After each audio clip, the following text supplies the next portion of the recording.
நம்ம எஸ்எஸ் கிச்சனில் காடை ஃப்ரை பார்த்துடலாங்களா.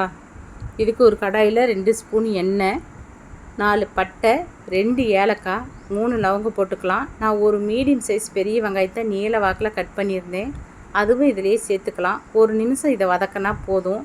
காடை எனக்கு முழுசாக வந்ததுனால அந்த ஒரு காடையை நான் 4 பீஸாக வெட்டிக்கிட்டேன். க்ளீன் பண்ணி அதுவும் இதிலே போட்டுக்கிட்டேன். இப்போ ஒரு 3 நிமிஷம் இதை காடையை நம்ம நல்லா வதக்கி எடுத்துக்கலாம். ஒரு 3 நிமிஷம் கழித்து இந்த ஸ்டேஜில் காடை வந்த பின்னாடி 1/4 டீஸ்பூன் மஞ்சத்தூள், 1/4 டீஸ்பூன் மிளகாத்தூள், 1/2 டீஸ்பூன் மல்லித்தூள், 1/2 டீஸ்பூன் மிளகுத்தூள் போட்டுக்கலாம். 1/4 டீஸ்பூன் ஜீரக பவுட்ரு போட்டுக்கலாம். இதை நல்லா கொஞ்சம் வதக்கிக்கலாம். ஒரு 5 நிமிஷம் மட்டும் இதை நல்லா கிளறி விட்டுக்கலாம். இந்த காடையும் அந்த மசாலாவும் நல்லா வதங்கி வரட்டும். வதங்கி வந்த பின்னாடி இந்த ஸ்டேஜில் 1 ஸ்பூன் நான் தயிர் போடுறேன், கொஞ்சமாக நான் உப்பு சேர்த்துக்கிறேன். இதையும் போட்டு நல்லா கொஞ்சம் கிளறி விட்டுட்டு ஒரு மீடியம் சைஸு நான் ஒரு தக்காளி கட் பண்ணி வச்சுருக்கேன், அதுவும் இதிலேயே போட்டுக்கலாம்.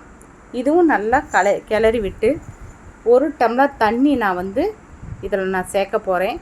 1 டம்ளர் தண்ணி இதை சேர்த்துட்டு இதை ஒரு மூடி போட்டுடலாம். இது ஒரு 2 நிமிஷத்துக்கு ஒரு தடவை நீங்கள் கிளறி விட்டுக்காங்க, இல்லைன்னா அடி பிடிக்கும்.